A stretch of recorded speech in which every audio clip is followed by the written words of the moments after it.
ஒரு மகிழ்ச்சியான செய்தி. இதயம் நல்லெண்ணெயின் விலை லிட்டருக்கு ரூபாய் 105 குறைஞ்சிருக்கு.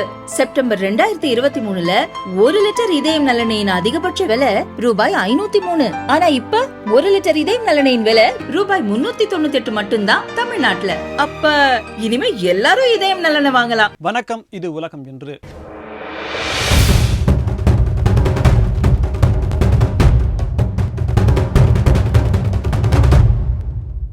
அமெரிக்க அதிபராக பொறுப்பேற்க உள்ள டொனால்ட் ட்ரம்ப் அவர்கள் ஒரு இடத்துல பொது நிகழ்வில் பேசும்போது கிரீன்லாந்து மற்றும் பனாமா, அதுக்கப்புறம் கனடா, குறிப்பாக கனடாவை பற்றி 51வது மாகாணமாக அமெரிக்காவோடு கனடா இணையணும் அப்படின்னு சொல்லி செட்டில்மெண்ட்லாம் கொடுத்துருந்தான்னு சொல்லி இதே உலகம் என்ற பகுதியில் நம்ம பேசியிருந்தோம். ஆனால் இதற்கு எதிர்வினை ஆற்றியிருக்கிறது கனடா.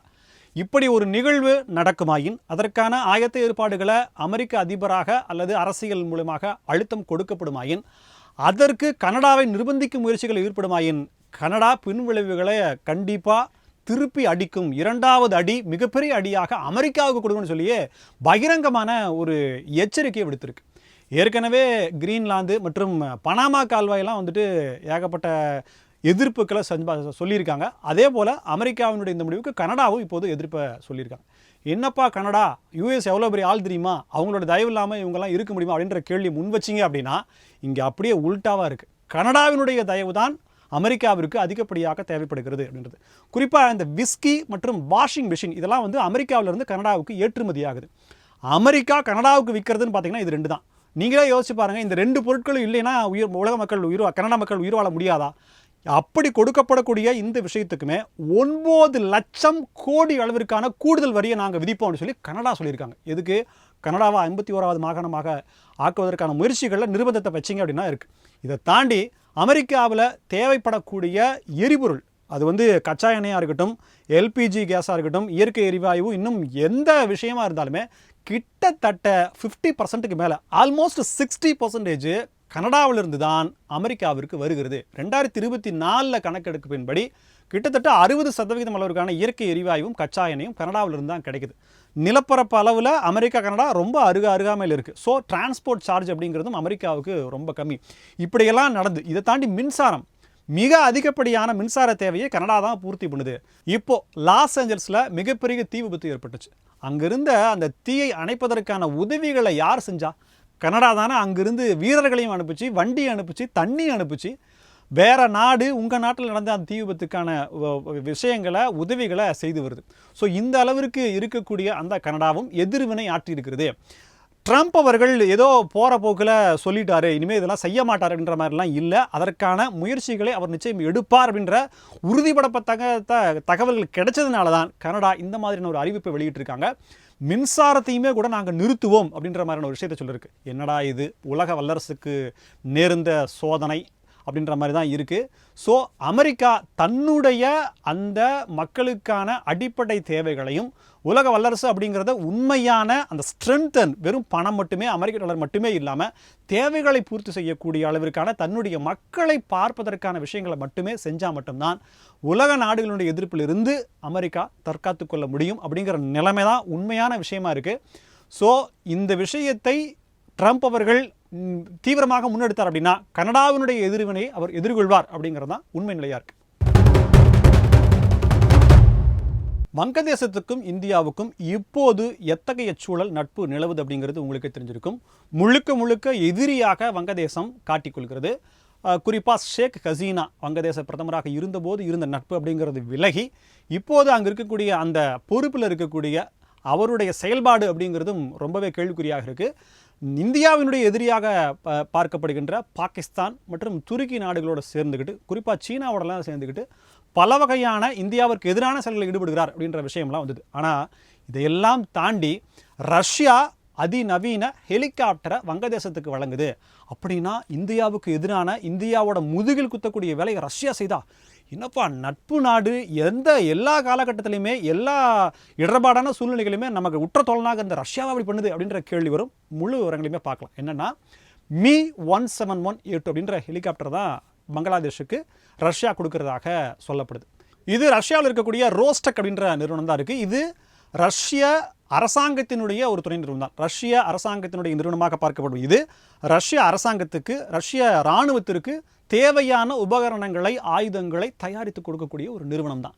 இந்த நிறுவனம் தான் வங்காளதேசத்துக்கு இந்த விஷயத்தை, இந்த ஹெலிகாப்டரை கொடுக்குது. ஆனால் இதில் இன்னும் நல்லா பார்க்க, இது உண்மையிலேயே வெல் எக்யூப்டு தான். இதை வந்து பல விஷயங்களுக்கு பயன்படுத்தலாம். ஒரே ஒரு சும்மா பயணிகள் போக்குவரத்து அப்படிங்கிறது இல்லாமல் பல வேறுபாடுகளில் பயணிக்கலாம். என்ஜின் பவரு, இது நீண்ட தூரம் பயணிக்கக்கூடிய அந்த திறன், அதனுடைய வடிவமைப்பு, டெக்னாலஜி, இது எல்லாமே ஃபென்டாஸ்டிக். அதை பற்றி ஒன்றும் மாற்றுக்கிறது சொல்லவே முடியாது.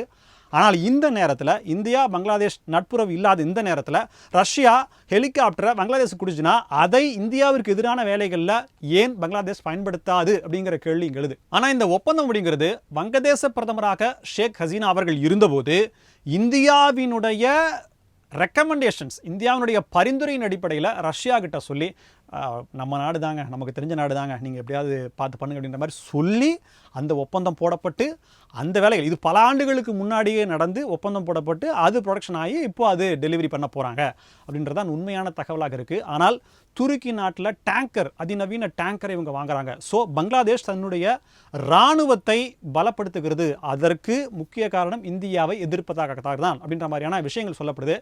உள்நாட்டில் நிறைய பிரச்சனைகள், உணவு பற்றாக்குறை, மக்களுடைய வாழ்க்கை தரம், வங்கதேசனுடைய அந்த ரூபாய் மதிப்பு, இந்த மாதிரியான பல விஷயங்கள் இருக்கிற நிலையில் ஒரு இராணுவத்தை பயன்படுத்தி இந்தியா போன்ற வெல்ல முடியாத, பங்களாதேஷ் அளவில் ஒப்பிட்டு பேசுகிறேன், அந்த மாதிரியான மோதலை வச்சு வீணா பங்களாதேஷ் ஏன் தன்னுடைய பொருளாதாரத்தை இழக்கிறது அப்படின்ற கேள்வி தான் எழுதி. இது ஒரு சமயோசிதமான ஒரு முடிவு அல்ல அப்படின்றதான் உலக நோக்கர்களாலும் அரசியல்வாதிகளாலும் பார்க்கப்படுகிறது.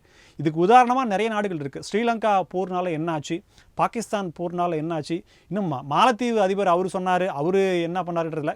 ஏன் இவ்வளோ எங்கள் கனடா எடுத்துக்கோங்க, கனடா வந்து சரியான கொள்கை இல்லாதனால அங்கேயுமே பொருளாதார பின்னடைவு அப்படிங்கிறது எவ்வளோ தூரம் நடந்தது அப்படின்னா, தன்னுடைய மக்களும் தன்னுடைய உள்நாட்டினுடைய உற்பத்தியும் கவனம் செலுத்தாமல் இந்த மாதிரியான சண்டை, இதற்கான ஆயுதங்களை வாங்குறது அப்படின்னா பின் விளைவுகள் படு மோசமாக அந்த நாட்டுக்கு தான் வரும் அப்படிங்கிறது அந்த நாட்டுக்கு எப்போ புரியுமோ என்னவோ தெரியல.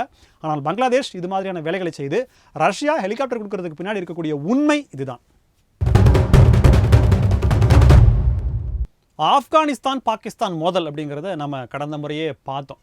ஸோ அங்கே இருக்கக்கூடிய தலிபான்களை வெல்லக்கூடிய, தலிபான்களை அடக்கக்கூடிய வேலைகளில் பாகிஸ்தான் ஈடுபடுது அப்படின்றதுனால சண்டை மூடுமா அப்படின்ற பார்வையெல்லாம் வைக்கப்படுது. இதில் பாகிஸ்தான் ஒரு உளவு வேலையை பார்த்துருக்கு.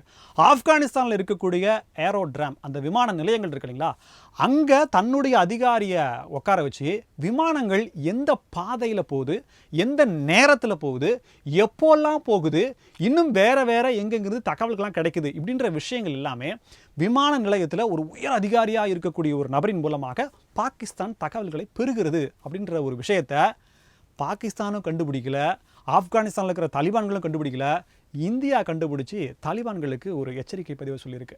ஸோ இதன் மூலியமாக என்ன செய்ய முடியும் அப்படின்னா, அந்த விமானத்தை இடைமறித்து நீங்கள் தாக்கலாம், இல்லை அந்த விமானத்தை நீங்கள் ஹைஜாக் பண்ணலாம், இல்லை அந்த விமானத்தை பயண கைதிகளை பிடிச்சி இல்லை வேறு ஏதாவது பண்ணுறதா பண்ணலாம். இதெல்லாம் தாண்டி ஒரு குறிப்பிட்ட நேரத்தில் பார்த்தீங்க அப்படின்னா அந்த விமான நிலையத்தில் என்ன நடக்குது அப்படிங்கிறது தெரிஞ்சாலே, அந்த விமான நிலையத்தில் எந்தெந்த இடத்துல என்னென்ன இருக்குது அப்படிங்கிறது தெரிஞ்சாலே பாதுகாப்பு குறைபாடு ஏற்பட்டுரும். அப்படிங்கிறதுனால தாலிபான்கள் மேலதிக விவரங்கள், இது யார் பண்ணுறாங்க, எப்படி கிடைச்சது, என்னென்ன தகவல் போச்சு அப்படிங்கிறத அங்கே இருக்கக்கூடிய அதிகாரிகள் எவ்வளவு கிளைகள் பறிச்சு பிரான்ச் வச்சு அவங்க இருக்காங்க அப்படின்றத கண்டுபிடிக்கிறது கூட அவங்களால முடியல அப்படின்றது. ஏன் அப்படின்னா பணம், அவங்க அந்த அளவுக்கான நிதி இல்லாமல் தலிபான்கள் சிக்கலுக்கு உள்ளாகி இருக்கிறார்கள். அப்படிங்கிறத தாண்டி இந்தியா இந்த எச்சரிக்கையை தலிபான்களுக்கு கொடுத்துருக்காங்க. வெளிப்படையாக கொடுத்தாங்களா அப்படின்றது கேள்விக்குறியாக இருக்குது. ஆனால் இந்தியா கண்டுபிடிச்சிருக்கு, நிச்சயமாக அது தலிபான்களுக்கு சொல்லப்படும்.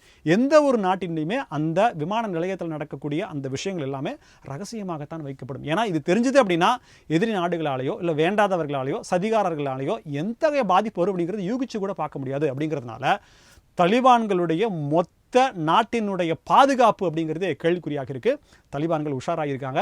இது நம்ம இனிமேல் இங்கு பணியமர்த்தக்கூடியவர்களில் ஆப்கானிஸ்தான் நாட்டை சேர்ந்தவர்கள் மட்டும்தான் இருக்கணும், குறிப்பாக பாகிஸ்தானை சேர்ந்தவர்கள் இருக்கக்கூடாது அப்படிங்கிற ஒரு முடிவை எடுத்திருக்காங்க.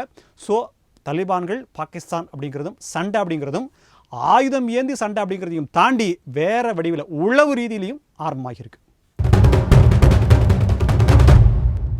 சீனாவில் விளையாட்டில், குறிப்பாக செஸ் விளையாட்டில் ஒரு மிகப்பெரிய அதிரடி நடவடிக்கையை சீன விளையாட்டுத்துறை அமைச்சகம் எடுத்திருக்காங்க.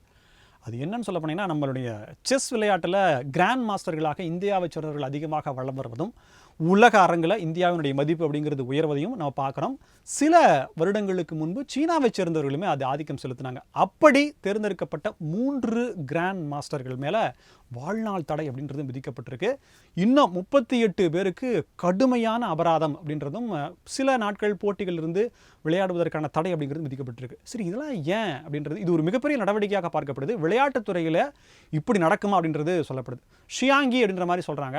இப்போ என்னென்னா 8க்கு 8 இருக்கும், நம்மளுடைய செஸ் போர்டில் 8 இருக்கும். ஆனால் அங்கே வந்து 9-10 அப்படின்ற மாதிரி இருக்குது.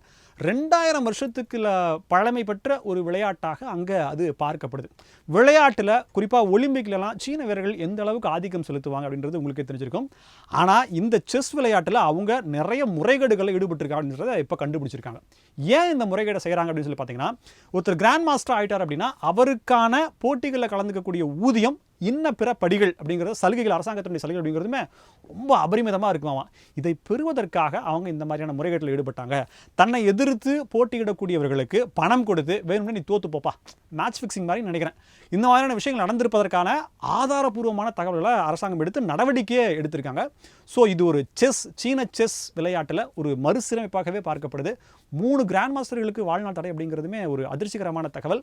இந்த மாதிரியான விஷயங்கள்னால உலக அரங்கில் விளையாட்டு வீரர்களுடைய மதிப்பு, குறிப்பாக சீன வீரர்களுடைய மதிப்பு அப்படிங்கிறதும் கேள்விக்குறியாக இருக்கு.